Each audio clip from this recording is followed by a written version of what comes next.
ಪ್ರೀತಿಯ ವಿದ್ಯಾರ್ಥಿಗಳೇ, ಎಲ್ಲರಿಗೂ ಸಿಂಚನ ಜ್ಞಾನಲೋಕ ಯೂಟ್ಯೂಬ್ ಚಾನೆಲ್ಗೆ ಆತ್ಮೀಯವಾದ ಸ್ವಾಗತ. ಶ್ರೀಮತಿ ನೇಮಿಚಂದ್ರ ಅವರು ಬರೆದಿರುವ ನೀರು ಕೊಡದ ನಾಡಿನಲ್ಲಿ ಎಂಬ ಗದ್ಯದ ಪ್ರಶ್ನೋತ್ತರವನ್ನು ತಿಳಿದುಕೊಳ್ಳೋಣ.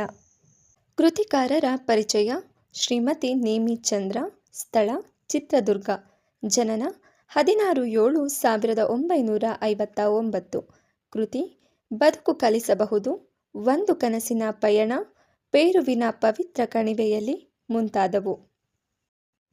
ಪ್ರಶಸ್ತಿ: ಕರ್ನಾಟಕ ಸಾಹಿತ್ಯ ಪ್ರಶಸ್ತಿ, ನೃಪತುಂಗ ಪ್ರಶಸ್ತಿ, ಅತ್ತಿಮಬ್ಬೆ ಪ್ರಶಸ್ತಿ. ಪ್ರಸ್ತುತ ನೀರು ಕೊಡದ ನಾಡಿನಲ್ಲಿ ಅಂಕಣ ಬರಹವನ್ನು ಶ್ರೀಮತಿ ನೇಮಿಚಂದ್ರ ಅವರ ಬದುಕು ಕಲಿಸಬಹುದು ಕೃತಿಯಿಂದ ಆಯ್ದು ಸಂಪಾದಿಸಿ ನಿಗದಿಪಡಿಸಿದೆ. ಕೊಟ್ಟಿರುವ ಪ್ರಶ್ನೆಗಳಿಗೆ ಒಂದು ವಾಕ್ಯದಲ್ಲಿ ಉತ್ತರಿಸಿ. ಪ್ರಶ್ನೆ 1: ಎಲ್ಲೆಲ್ಲಿ ನೀರು ಕೊಡುವ ಸಂಪ್ರದಾಯವಿಲ್ಲ? ಯುರೋಪ್ ರಾಷ್ಟ್ರಗಳಲ್ಲಿ, ಅಮೆರಿಕದಲ್ಲಿ ನೀರು ಕೊಡುವ ಸಂಪ್ರದಾಯವಿಲ್ಲ.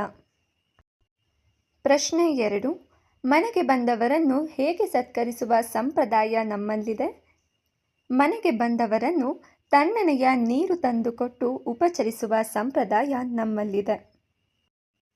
ಪ್ರಶ್ನೆ 3: ವಿದೇಶಗಳಲ್ಲಿ ನೀರಿಗಿಂತ ಅಗ್ಗವಾಗಿ ಸಿಗುವುದೇನು? ವಿದೇಶಗಳಲ್ಲಿ ನೀರಿಗಿಂತ ಅಗ್ಗವಾಗಿ ಕೋಲಗಳು ಸಿಗುತ್ತವೆ. ಪ್ರಶ್ನೆ 4: ಭಾರತದಲ್ಲಿ ಇತ್ತೀಚೆಗೆ ಯಾವ ಹುನ್ನಾರ ನಡೆದಿದೆ? ಭಾರತದಲ್ಲಿ ಇತ್ತೀಚೆಗೆ Mother's Day, Father's Day, Valentine's Day ಆಚರಿಸುವುದರ ಮೂಲಕ ನಿತ್ಯ ಗಿಫ್ಟ್, ಗ್ರೀಟಿಂಗ್ ಕಾರ್ಡ್ ಮಾರುವ ಹೊಸ ಹುನ್ನಾರ ನಡೆದಿದೆ. ಪ್ರಶ್ನೆ 5: ಸರ್ವರಿಗೂ ವೇದ್ಯವಾಗಿರುವ ಅಂಶಗಳಾವುವು?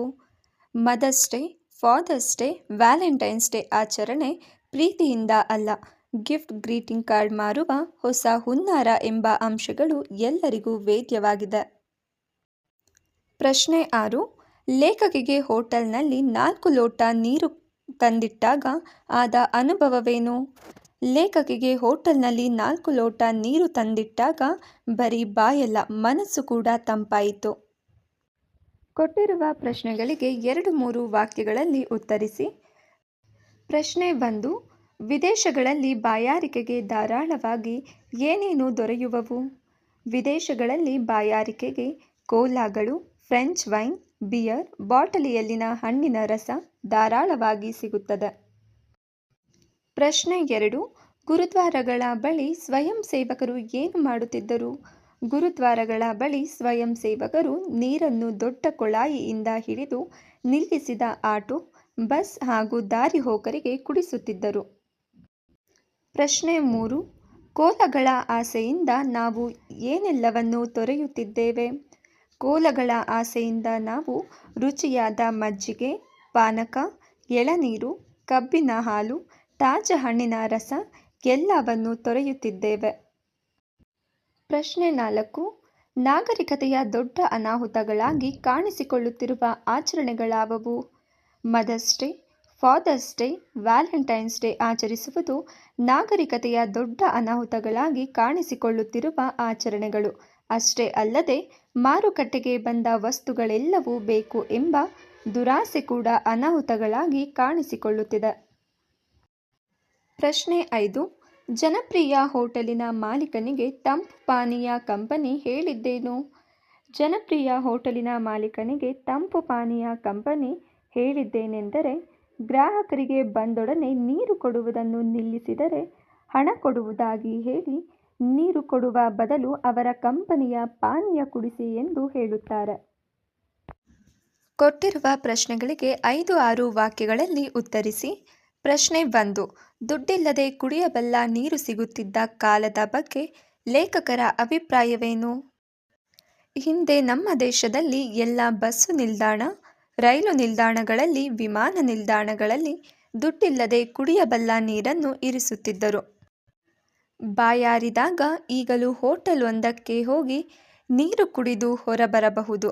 ಮನೆಯ ಹೊರಗೆ ಕಾಂಪೌಂಡ್ ಗೋಡೆಗೆ ಸಣ್ಣ ತೊಟ್ಟಿ ಕಟ್ಟಿ ದನಕರುಗಳು ಕುಡಿದು ಹೋಗಲಿ ಎಂದು ನೀರು ತುಂಬಿಡುತ್ತಿದ್ದರು. ಅಲ್ಲಲ್ಲಿ ಅಂಗಡಿಗಳಲ್ಲಿ ಸಹ ಮಣ್ಣಿನ ಮಡಿಕೆಗಳಲ್ಲಿ ನೀರು ತುಂಬಿಡುತ್ತಿದ್ದರು.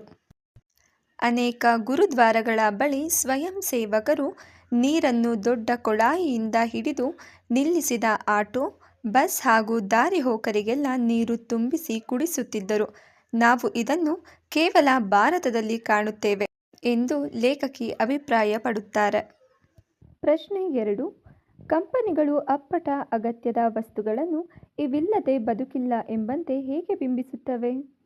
ಭಾರತೀಯ ಸಂಸ್ಕೃತಿಯ ಬುನಾದಿಯನ್ನು, ಜೀವನ ಶೈಲಿಯನ್ನು, ನಂಬಿಕೆಗಳನ್ನು, ಮೌಲ್ಯಗಳನ್ನು ಅಲುಗಾಡಿಸುವ ಕೊಳ್ಳುಬಾಕುತನವು ಅಗತ್ಯ ಅನಾಗತ್ಯಗಳಲ್ಲಿ ನಡೆದು ಹೋಗುತ್ತಿದ್ದ ಬದುಕನ್ನು ಇಂದು ಬೇಕುಗಳ ಬಲೆಗೆ ಬೀಳಿಸುತ್ತಿದೆ. ಶಾಲೆಯಲ್ಲಿಯೇ ಬೈಕ್ ಬೇಕು ಎನ್ನುವ ಮಗ, ಇಂತಹುದ್ದೇ ಬ್ರ್ಯಾಂಡಿನ ಶೂ ಬೇಕು ಎನ್ನುವ ಮಕ್ಕಳು, ಮಾರುತಿ ಕಾರಿದ್ದರೆ ಸ್ಯಾಂತ್ರೋ ಬೇಕು ಎಂದು ಓಡುವ ಹಿರಿಯರು. ಹೀಗೆ ಮಾರುಕಟ್ಟೆಗೆ ಬಂದುದೆಲ್ಲವೂ ಬೇಕು. ಬೇಕುಗಳನ್ನು ಅಗತ್ಯಗಳಾಗಿ ಬಲು ಜಾಣತನದಿಂದ ಬದಲಿಸುವ ಜಾಹೀರಾತುಗಳು ಮತ್ತೆ ಮತ್ತೆ ಬಿತ್ತರಿಸುತ್ತವೆ. ಆರಾಮ ಐಷಾರಾಮದ ಅಪ್ಪಟ ಅನಗತ್ಯದ ವಸ್ತುಗಳನ್ನು ಇವಿಲ್ಲದೆ ಬದುಕಿಲ್ಲ ಎಂಬಂತೆ ಬಿಂಬಿಸುತ್ತದೆ. ಉದಾಹರಣೆ, ಡಿವೋಡರೆಂಟ್ ಹಾಕಿಕೊಳ್ಳದಿದ್ದರೆ ತಾನು ನಾರ್ತ ಪಡೆಯುತ್ತೇನೆ ಎಂಬ ಕೀಳರಿಮೆಯನ್ನು ಹುಟ್ಟಿಸಿ ಕೊನೆಗೆ ಎಲ್ಲವೂ ನಮ್ಮನ್ನು ಕೊಳ್ಳುವಂತೆ ಪ್ರೇರೇಪಿಸುತ್ತವೆ. ಪ್ರಶ್ನೆ 3. ಲೇಖಕಿಗೆ ಬೆಂಗಳೂರಿನಲ್ಲಿ ನೀರು ಕೊಡದ ಸಂಸ್ಕೃತಿಯ ಬಗ್ಗೆ ಆದ ಅನುಭವವನ್ನು ಬರೆಯಿರಿ. ಲೇಖಕಿ ಒಮ್ಮೆ ತಮ್ಮ ಮಗಳೊಂದಿಗೆ MG ರಸ್ತೆಯಲ್ಲಿನ ಬಾಂಬೆ ಬಜಾರ್ ಎದುರಿನ ಪುಟ್ಟ ಜಾಯಿಂಟ್ನಲ್ಲಿ ಐಸ್ ಕ್ರೀಮ್ ತಿನ್ನಲು ಹೋಗಿದ್ದಾಗ ಅವರು ನೀರು ತಂದಿರಲಿಲ್ಲ. ಐಸ್ ಕ್ರೀಮ್ ತಿಂದ ಮೇಲೆ ನೀರು ಬೇಕು ಎಂದು ಕೇಳಿದರೆ ಮಿನರಲ್ ವಾಟರ್ ವೇಟರ್ ಪ್ರಶ್ನಿಸಿದ. ಇಲ್ಲಪ್ಪ, ಸಾಮಾನ್ಯ ನೀರು ಎಂದು ಹೇಳಿದಾಗ ಆ ವೇಟರ್ 15 ನಿಮಿಷ ಕಳೆದರೂ ಬರಲಿಲ್ಲ. ಕಾದು ಕಾದು ಸುಸ್ತಾಗಿ ಕೌಂಟರ್ನಲ್ಲಿ ಬಿಲ್ಲು ಕಟ್ಟಿ ಹೊರಬಂದಾಗ ಅದೇ ವೇಟರ್ ಪುಟ್ಟ ಪುಟ್ಟ ಬಾಟಲಿನಲ್ಲಿ ಮಿನರಲ್ ವಾಟರನ್ನು ಬೇರೆ ಬೇರೆ ಮೇಜಿಗೆ ಸರಬರಾಜು ಮಾಡುವುದು ಕಂಡಿತು.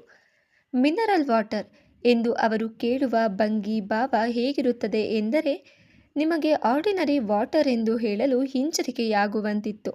ಇದು ಲೇಖಕಿಗೆ ಬೆಂಗಳೂರಿನಲ್ಲಿ ಆದ ನೀರು ಕೊಡದ ಸಂಸ್ಕೃತಿಯ ಅನುಭವ.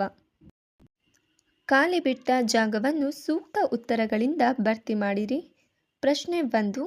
ಭಾರತದಿಂದ ಹೊರಗೆ ಕಾಲಿಟ್ಟರೆ ಉಳಿದೆಲ್ಲವೂ ಡ್ಯಾಶ್. ಉತ್ತರ, ನೀರು ಕೊಡದ ನಾಡುಗಳು. ಪ್ರಶ್ನೆ 2. ಈ ದೇಶಗಳಲ್ಲಿ ಮನೆಯಲ್ಲಿ ಡ್ಯಾಶ್ ಎಲ್ಲಿ ಬರುವ ನೀರನ್ನು ಕುಡಿಯುವುದಿಲ್ಲ. ಉತ್ತರ, ನಲ್ಲಿ. ಪ್ರಶ್ನೆ 3. ಗ್ರೀಟಿಂಗ್ ಕಾರ್ಡ್ ಮಾರುವ ಹೊಸ ಡ್ಯಾಶ್ಗಳೆಂದು ಸರ್ವರಿಗೂ ವೇದ್ಯವಾಗಿದೆ. ಉತ್ತರ, ಹುನ್ನಾರ. ಪ್ರಶ್ನೆ 4. ಸ್ಯಾಂಡ್ವಿಚ್ ಬರ್ಗರ್ ಜೊತೆಗೆ ದೊಡ್ಡ ಗಾತ್ರದ ಡ್ಯಾಶ್ ನೀಡುತ್ತಾರೆ. ಉತ್ತರ, ಕೋಲಾ.